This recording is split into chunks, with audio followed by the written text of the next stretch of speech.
그들이 식탁에 앉아 있는데 여호와의 말씀이 하나님의 사람을 데리고 온 늙은 예언자에게 내렸습니다. 늙은 예언자가 유다에서 온 하나님의 사람에게 외쳤습니다.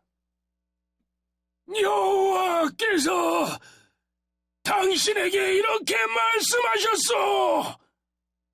너는 여호와의 말씀을 듣지 않았다. 너는 너의 하나님 여호와께서 명령하신 것을 따르지 않았다. 여호와께서 너에게 이곳에서는 아무것도 먹지 말고 마시지도 말라고 하셨는데 너는 길을 돌이켜 먹기도 하고 마시기도 했다. 그러므로 너의 시체는 너의 가족 무덤에 묻히지 못할 것이다.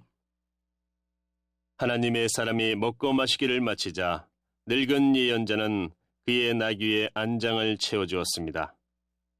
그 사람이 집으로 돌아가고 있는데 사자 한 마리가 나타나 그를 물어 죽였습니다.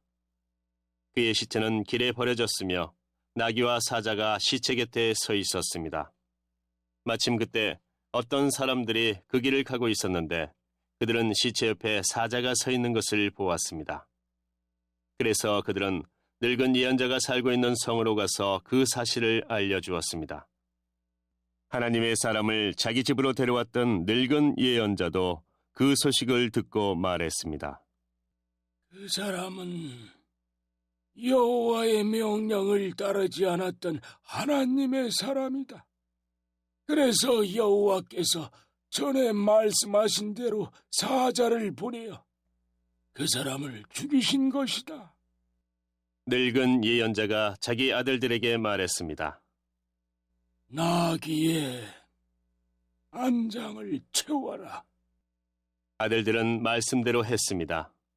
늙은 예언자는 밖으로 나가서 길에 버려져 있는 그 사람의 시체를 찾아냈습니다. 그 곁에는 나귀와 사자가 서 있었습니다. 사자는 그 시체를 먹지 않았을 뿐더러 나귀도 해치지 않았습니다. 늙은 예언자가 그 시체를 자기 나귀에 싣고 성으로 돌아왔습니다. 그리고 그의 죽음을 슬퍼해주고 그를 묻어주었습니다. 늙은 예언자는 그의 시체를 자기 집안 무덤에 묻었습니다. 그리고 내 형제여 하면서 하나님의 사람이 죽은 것을 슬퍼했습니다. 예언자가 그를 묻어준 다음에 자기 아들들에게 말했습니다. 내가 죽거든 하나님의 사람이 묻혀있는 이 무덤에 나를 묻어라. 내 뼈를 그의 뼈 옆에 두어라. 여호와께서 이 사람을 통해 베델의 제단과 사마리아의 여러 마을의 산당들에 대해 말씀하신 것은 반드시 이루어질 것이다. 그러나 여로보암 왕은 나쁜 짓을 그만두지 않았습니다. 그는 여전히 일반 백성 가운데서 산당의 제사장을 뽑았고 누구든지 산당의 제사장이 되고 싶은 사람은 그렇게 될 수 있게 하였습니다. 이와 같이 여로보암의 집안은 죄를 지었습니다. 그 죄 때문에 그의 집안은 멸망하여 땅에서 사라졌습니다. 할렐루야. 아빠와 자녀가 함께하는 가정예배에 참여하시는 모든 가족들을 예수님으로 환영하고 축복합니다. 오늘은 열왕기상 13장 20절부터 34절 말씀을 통해서 우리에게 온전한 순종을 요구하시는 우리 하나님에 대해서 나눠보려고 합니다. 여로보암이 북이스라엘을 다스리게 되었습니다. 그리고 베델이라는 곳에서 산당을 지어놓고 이제 하나님을 예배한다는 핑계하에 하나님이 아닌 다른 우상들을 섬기는 일들을 시작한 것이죠. 그래서 하나님께서 이 여로보암의 일들을 책망하시면서 여로보암에게 하나님의 심판이 있을 것이라는 이야기를 전했습니다. 그래서 하나님이 유다로부터 한 예언자를 보내셔서 이러한 하나님의 심판의 말씀을 전하셨는데요. 이 말씀을 들은 여로보암 왕이 매우 크게 화를 내다가 하나님께 벌을 받게 되었습니다. 그리고 하나님이 그를 고쳐주시자 이제 하나님의 예언자에게 함께 머물면서 자기가 음식을 대접하겠다라고 호의를 베풀어 주는 거예요. 그러나 이 선지자는 하나님 앞에 받은 말씀이 있었기 때문에 이 여로보암 왕의 호의를 거절하고 자기 갈 길을 떠납니다.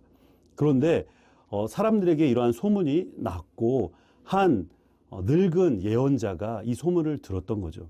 그리고 이 하나님의 사람을 만나기 위해서 나귀를 타고 달려와 그 사람을 만나게 되는 장면이 이전까지 이어집니다. 그리고 이 선지자에게 하나님의 늙은 선지자가 제안을 하는 거예요. 나도 하나님의 선지자니까 우리 집에 가서 먹고 마시고 좀 쉬자라고 이야기합니다. 이때 유다로부터 온 하나님의 선지자는 이 늙은 선지자의 제안을 거절합니다. 어떻게 거절합니까? 여로보암 왕에게 했던 것처럼 자신이 하나님에게 들은 말씀, 그러니까 어느 다른 사람의 대접도 받지 말고 곧장 집으로 돌아올 것을 하나님이 말씀하셨는데 그렇게 자신은 하나님의 말씀대로 따라야 되겠다라고 이야기합니다. 그때 이 베델의 늙은 선지자가 거짓말을 한 것이죠. 자신이 하나님의 음성을 들었고 하나님께서 당신을 데리고 우리 집으로 와서 먹여라 라고 했다고 거짓말을 합니다. 이 말에 속아서 이 하나님의 유다로부터 온 젊은 예언자가 이 늙은 예언자를 따라갑니다. 그 장면으로부터 오늘 본문이 시작되는 것이죠. 늙은 예언자가 그와 함께 식사를 할 때 하나님의 심판의 말씀이 이 늙은 예언자에게 임합니다. 그것이 21절의 말씀인데요.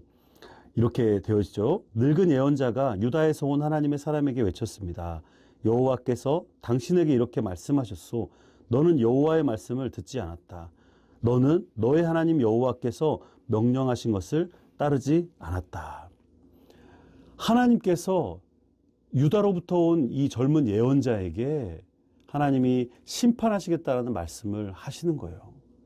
사실 이 젊은 예언자는 속아서 온 거 아니겠습니까? 같은 예언자라고 속였던 이 베델의 나이 많은 이 예언자 때문에 그를 따라온 것이죠. 그리고 이어지는 하나님의 심판의 메시지가 이렇게 22절에 기록됩니다. 여호와께서 너에게 이곳에서는 아무것도 먹지 말고 마시지도 말라고 하셨는데 너는 길을 돌이켜 먹기도 하고 마시기도 했다. 그러므로 너의 시체는 너의 가족 무덤에 묻히지 못할 것이다. 이 유대로부터 온 선지자가 심판받은 이유는 무엇입니까?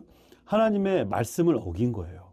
하나님이 하지 말라는 것들을 행함으로 말미암아 하나님의 심판을 받게 된 거죠. 그래서 그는 비참하게 죽음을 맞이합니다. 어떻게 죽습니까? 24절 이하에 보면 그가 집으로 돌아가고 있을 때 사자 한 마리가 나타나서 이 예언자를 죽입니다. 사랑하는 우리 모든 가족 여러분, 당시의 시대에는 하나님의 말씀이 이렇게 무섭게 임하였다는 것을 우리가 기억해야 합니다. 왜 이 사람이 하나님의 뜻을 따르기 위해서 잘 행했음에도 불구하고 죽게 되었습니까? 왜 하나님께 심판을 받게 되었습니까? 다른 어떤 상황이 아무리 맞는 것 같다 할지라도 그에게 좋은 것을 주는 것처럼 들리고 보인다 할지라도 하나님의 온전하시고 바른 말씀인지 분별하지 못했기 때문에 그래요. 물론 베델의 나이 많은 선지자가 거짓말을 했고 그가 자신의 뜻에 따라서 이야기한 것을 이 유다 선지자가 들어서 이 일들이 시작됐지만 결국 유대로부터 온 젊은 이 예언자 역시 하나님의 말씀을 온전히 분별하지 못하고 하나님께서 하신 그 말씀을 따르지 않았기 때문에, 다시 말하면 순종하지 않았기 때문에 죽음을 맞이하게 된 것이죠. 사랑하는 성도 여러분, 특별히 우리 자녀 여러분, 우리가 하나님의 말씀을 따르는 것은 너무나 중요합니다. 단지 죽기 싫어서, 어떠한 벌을 받기 싫어서 하나님의 말씀을 따른다면 그 관계는 참 사랑의 관계가 분명 아닐 것입니다. 우리는 하나님이 먼저 우리를 사랑해 주셨고 너무 사랑해 주셔서 하나님의 아들 예수 그리스도를 십자가에 달려 돌아가시게 하기까지 우리를 사랑하지 않으셨습니까? 그렇다면 우리도 하나님을 사랑하는 어떠한 반응을 보이며 살아야 되겠습니까? 하나님을 예배하고 또 하나님이 우리에게 말씀해 주시는 그 말씀들을 잘 따라 살아갈 때 하나님이 우리를 기뻐하시는 것 아니겠습니까? 부모님은 자녀들을 더 많이 사랑하고 부부끼리 사랑하고 우리 자녀들은 맡겨주신 자신의 공부와 또 학업에 열심을 내어서 하나님을 기쁘시게 하는 일들을 감당해야 될 거예요. 하나님을 기뻐하고 하나님을 찬양하며 하나님이 우리에게 베풀어 주신 그 은혜 가운데 늘 순종하며 살아갈 때 하나님이 더 큰 은혜와 사랑을 우리에게 베풀어 주실 것입니다. 우리가 하나님의 말씀을 잘 분별해서 하나님이 기뻐하시는 삶을 살아가는 그런 귀한 우리가 되도록 온 가족이 함께 기도하며 그 길을 따라가기를 바랍니다. 우리 함께 기도하겠습니다. 사랑하는 하나님 아버지, 감사합니다. 하나님의 말씀이 늘 우리 삶 가운데 주어져 있는데 우리가 하나님의 말씀을 잘 따르지 못할 때가 있습니다. 주님, 그래서 하나님이 우리에게 주시고자 하는 그 놀라운 선물들을 놓쳐버릴 때가 많이 있습니다. 하나님, 저희에게 주시는 말씀을 잘 분별해서 늘 하나님의 말씀에 순종하며 살아가는 우리 모든 가족이 될 수 있도록 인도하여 주시옵소서.